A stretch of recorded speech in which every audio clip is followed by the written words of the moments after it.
നിലാപക്ഷി ഭാഗം 17. മിഥുൻ, നീ എവിടെയാ? എത്ര ദിവസമായി ഒരു പേപ്പർ ശരിയാക്കാനുണ്ടെന്നും പറഞ്ഞു പോയിട്ട്. അത് ശരിയായില്ലെങ്കിൽ നീ ഇങ്ങ് പോരെ, അല്ലെങ്കിൽ അയ്യരങ്കിളിനെ ഞാൻ അങ്ങോട്ട് വിടാം. ഊർമിള പറഞ്ഞത് കേട്ടപ്പോൾ അവൻ എന്തു ചെയ്യുമെന്നറിയാതെ പകച്ചുപോയി. ഒരു നിമിഷത്തെ പതർച്ചയ്ക്ക് ശേഷം മിഥുൻ സമനില വീണ്ടെടുത്തു. അയ്യരങ്കിളിനെ പറഞ്ഞയച്ചിട്ടൊന്നും ഒരു കാര്യവുമില്ല മമ്മ.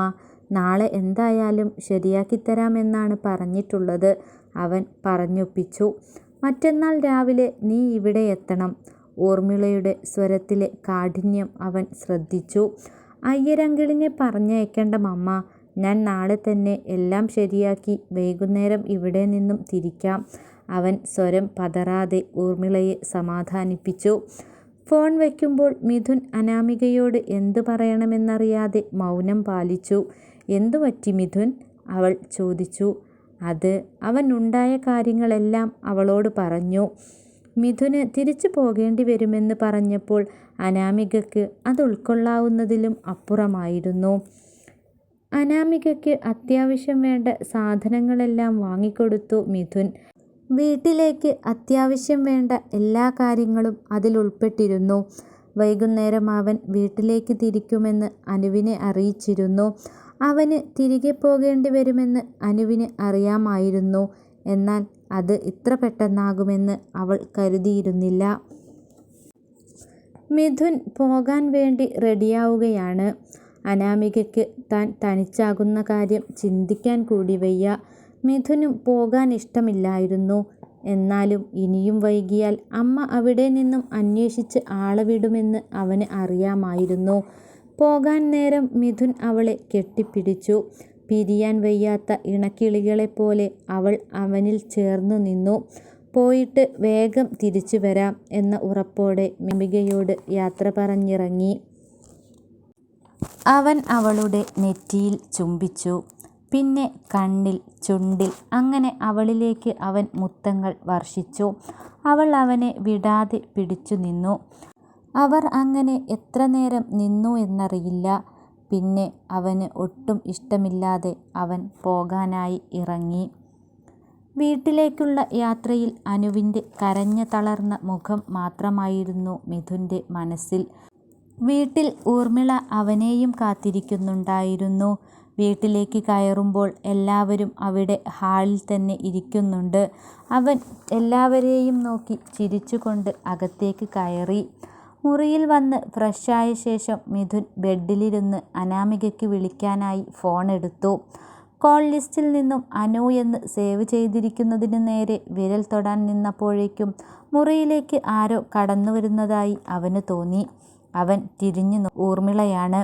മിഥുൻ, നീ ഫ്രഷായോ? എനിക്ക് നിന്നോട് കുറച്ച് സംസാരിക്കാനുണ്ട്. നീ താഴേക്ക് വാ. അവിടെ ആനന്ദിനോട് ഞാൻ വെയിറ്റ് ചെയ്യാൻ വേണ്ടി പറഞ്ഞിട്ടുണ്ട്. ഒരു മിനിറ്റ് മമ്മ, ഞാനൊന്ന് ഫോൺ ചെയ്തിട്ട് വരാം, അവൻ പറഞ്ഞു. അത് പിന്നെ ഫോൺ ചെയ്യാം, നീ ഇങ്ങ് വന്നേ. ഊർമിള അവൻ്റെ കൈ പിടിച്ച് പിടിയാലെ താഴേക്ക് കൊണ്ടുപോയി. ആനന്ദും ദിയയും എല്ലാം ഹാളിൽ തന്നെ ഇരിക്കുന്നുണ്ട്. അവൻ ചെന്ന് സെറ്റിയിലിരുന്നു. എന്താണ് ഇത്ര കാര്യമായിട്ട് തന്നോട് പറയാനുള്ളത് എന്ന് അവൻ ഊർമിളയെ നോക്കി. നിന്റെ വിവാഹക്കാര്യം പറയാനാണ് നിന്നോട് വരാൻ പറഞ്ഞത്. ഇനി വെച്ച് താമസിപ്പിക്കാൻ നിൽക്കുന്നില്ല. നമുക്ക് എത്രയും വേഗം അത് നടത്തണം, ഊർമിള മുഖവുര കൂടാതെ പറഞ്ഞു. മമ്മയുടെ വാക്കുകൾ ഒരു നടുക്കത്തോടെയാണ് അവൻ കേട്ടത്. മമ്മ, അത് ഇപ്പോൾ എനിക്ക് വിവാഹം വേണ്ട. സമയമാകുമ്പോൾ ഞാൻ പറയാം, അവൻ ഞെട്ടൽ മാറിയപ്പോൾ പറഞ്ഞു. നീ ഇനി ഇങ്ങോട്ടൊന്നും പറയണ്ട. അച്ഛൻ്റെ ഒരു വലിയ ആഗ്രഹമായിരുന്നു നിന്റെ വിവാഹം നടത്തുക എന്നത്. അദ്ദേഹം മരിക്കുന്നതിന് മുമ്പ് എന്നോട് പറഞ്ഞ് ഏൽപ്പിച്ചതാണ് അക്കാര്യം. അതുകൊണ്ട് തന്നെ നിന്റെ വിവാഹം നടത്താൻ തന്നെയാണ് എൻ്റെ തീരുമാനം. ഒരു അമ്മയുടെ എല്ലാ സ്വാതന്ത്ര്യവും ഊർമിളയുടെ വാക്കുകളിൽ പ്രതിഫലിച്ചിരുന്നു. അവൻ ഒരു മരവിപ്പോടെ എല്ലാം കേട്ടുനിന്നു. ആ മിഥുൻ, പിന്നൊരു കാര്യം, ഇനിയിപ്പോൾ പെണ്ണിനെ അന്വേഷിച്ച് ബുദ്ധിമുട്ടണ്ട. അതും ഞങ്ങൾ തന്നെ കണ്ടെത്തിയിട്ടുണ്ട്. അച്ഛൻ്റെ ഫ്രണ്ട് സുധാകരൻ അങ്കിളിൻ്റെ മോള് പ്രിയ, അവളുടെ പഠിപ്പെല്ലാം കഴിഞ്ഞ് അവൾ വന്നിട്ടുണ്ട്. അവൾ കൂടെ വന്നാൽ നമ്മുടെ കമ്പനിക്ക് അത് നല്ലൊരു മുതൽക്കൂട്ടാവും. നിന്റെ കാര്യം ഞങ്ങൾ സംസാരിച്ച് തീരുമാനിച്ചിട്ടുണ്ട്. ഊർമിളയുടെ വാക്കുകൾ കേട്ടപ്പോൾ ഇനിയൊന്നും പറഞ്ഞിട്ട് കാര്യമില്ല എന്ന് മിഥുന് മനസ്സിലായി. അവന് തൻ്റെ കാൽച്ചുവട്ടിലെ മണ്ണൊലിച്ചു പോകുന്നത് പോലെ തോന്നി. അവൻ്റെ മനസ്സിൽ അനുവിൻ്റെ മുഖം തെളിഞ്ഞു നിന്നു. എന്തു ചെയ്യണമെന്നറിയാതെ അവൻ പകച്ചു നിന്നുപോയി.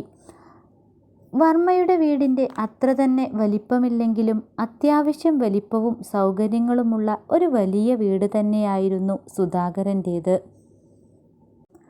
അവിടെ ഹാളിലായി എല്ലാവരും ഒത്തുചേർന്നിട്ടുണ്ട്. അവർ വലിയ ഒരു ചർച്ചയിലാണ്. സുധാകരൻ്റെ ഒറ്റ മോളാണ് പ്രിയ. കാണാനും സുന്ദരിയാണവൾ. പഠിപ്പെല്ലാം കഴിഞ്ഞ് വീട്ടിലെത്തിയതാണ്.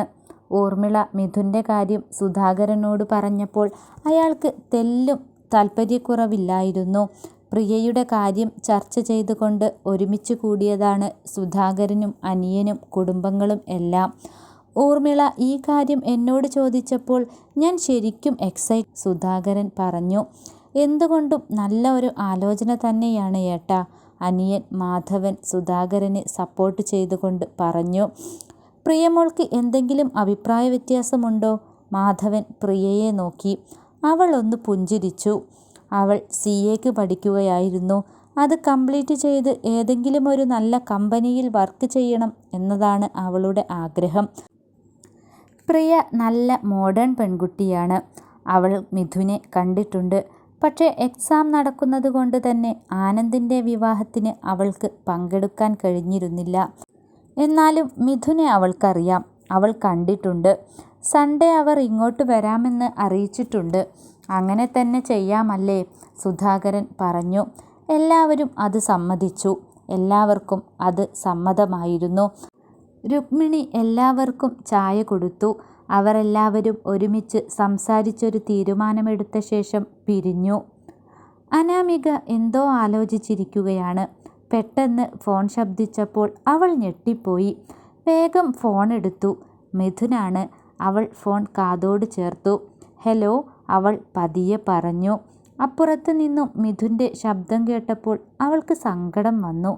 അനു, അവൻ പ്രണയപൂർവ്വം വിളിച്ചു. അവൾക്ക് സങ്കടം കൊണ്ട് സംസാരിക്കാനായില്ല. ഒരു നിമിഷത്തെ നിശബ്ദതയ്ക്ക് ശേഷം മിഥുൻ വീണ്ടും വിളിച്ചപ്പോൾ അവൾ സംസാരിച്ചു. മിഥുൻ എപ്പോഴാ വരിക? എനിക്ക് ഒറ്റയ്ക്കിരുന്നു മടുത്തു, അവൾ പറഞ്ഞു. വൈകുന്നേരം അമ്മു വരാറില്ലേ? മിഥുൻ ചോദിച്ചു. അവൻ അവിടെ നിന്നും പോരുമ്പോൾ അനിലിനോട് വൈകുന്നേരം അനുവിന് കൂട്ടായി അമ്മുവിനെ വിടാൻ പറഞ്ഞ് ഏൽപ്പിച്ചിരുന്നു. ഞാൻ വരാം കേട്ടോ, അധികം വൈകാതെ തന്നെ, മിഥുൻ അവൾക്ക് ഉറപ്പു നൽകി. ഫോൺ വെച്ചുകൊണ്ട് മിഥുൻ കുറച്ചു നേരം ആലോചിച്ചു നിന്നു. എല്ലാം മമ്മയോട് തുറന്നു പറഞ്ഞാലോ, അവൻ ചിന്തിച്ചു. ഊർമിളയും ദിയയും ആനന്ദും എല്ലാം റെഡിയായി കഴിഞ്ഞു. ഇന്നാണ് പ്രിയയെ കാണാൻ ചെല്ലാമെന്ന് പറഞ്ഞിരിക്കുന്നത്. എന്നാൽ മിഥുന് മാത്രം ഒന്നിനും തോന്നുന്നില്ല. എന്തിനാണ് വെറുതെ അവിടെ വരെ പോകുന്നത്? അവൻ അനുവിനെ ഓർത്തു നിന്നു. നീ ഈ വിവാഹത്തിന് സമ്മതിച്ചില്ലെങ്കിൽ അച്ഛൻ്റെ അടുത്തേക്ക് ഞാനും പോകും. ഊർമിള പറഞ്ഞ കാര്യം അവൻ്റെ കാതിൽ മുഴങ്ങിയപ്പോൾ അവൻ എഴുന്നേറ്റു. മിഥുൻ, നീ റെഡിയായില്ലേ? എല്ലാവരും റെഡിയായിട്ടുണ്ട്. നിന്നെ വെയിറ്റ് ചെയ്ത് നിൽക്കുകയാണ്. മമ്മ, എനിക്കൊരു കാര്യം പറയാനുണ്ട്, അവൻ പറഞ്ഞു. നീ ഇനിയിപ്പോൾ ഒന്നും പറയണ്ട, ചെന്ന് റെഡിയായി വാ. പറഞ്ഞ സമയത്ത് അവിടെ ചെല്ലണ്ടേ? അവർ അവനെ പ്രോത്സാഹിപ്പിച്ചു. മനസ്സില്ലാ മനസ്സോടെ മിഥുൻ റെഡിയാവാൻ തുടങ്ങി. മിഥുന് മനസ്സിലാകെ വിഷമമായിരുന്നു. എങ്ങനെയെങ്കിലും അനുവിനെ വിളിച്ച് എല്ലാ കാര്യങ്ങളും പറഞ്ഞാലോ? അവൻ അങ്ങനെ ചിന്തിച്ചു. പിന്നെ വേണ്ടെന്ന് വെച്ചു. അവൾക്ക് സങ്കടമായാലോ? അതുകൊണ്ട് തന്നെ അവൻ ഒന്നും മിണ്ടാതെ ഊർമിളയുടെ ആജ്ഞ അനുസരിച്ചു. സുധാകരൻ്റെ വീടിന് മുന്നിലായി കാറുകൾ നിരന്നു നിന്നു. എല്ലാവരും ഇറങ്ങി. മിഥുൻ മാത്രം യാന്ത്രികമായി അവരോടൊപ്പം നിന്നു. എല്ലാവരും വരൂ, കയറിയിരിക്കൂ. സുധാകരൻ അവരോട് ആതിഥ്യമര്യാദ കാണിച്ചു. എല്ലാവരും അകത്തേക്ക് കയറിയിരുന്നു. മിഥുൻ അമേരിക്കയിൽ നിന്നും വന്ന് ഇവിടെ സെറ്റിലായിരിക്കുകയാണെന്നും എല്ലാം അവർ പറഞ്ഞു. ഇനി പെണ്ണിനെ വിളിക്കാമല്ലേ, വൈകിപ്പിക്കേണ്ട, മാധവൻ പറഞ്ഞു. അത് കേട്ടതും മിഥുൻ്റെ മനസ്സിലൂടെ ഒരു കൊള്ളിയാൻ പാഞ്ഞു. എന്തിനാണ് ഒരു പെൺകുട്ടിയെ ഇതിലേക്ക് വലിച്ചിഴയ്ക്കുന്നത്? അവന് അങ്ങനെയാണ് തോന്നിയത്. വേണ്ട, ഒന്നും വേണ്ട. അവളോട് അനാമികയുടെ കാര്യം തുറന്നു പറയാം. അത് തന്നെ അവൻ മനസ്സിൽ ഉറപ്പിച്ചു. തുടരും. അടുത്ത പാർട്ടുമായി അടുത്ത ദിവസം കാണാം.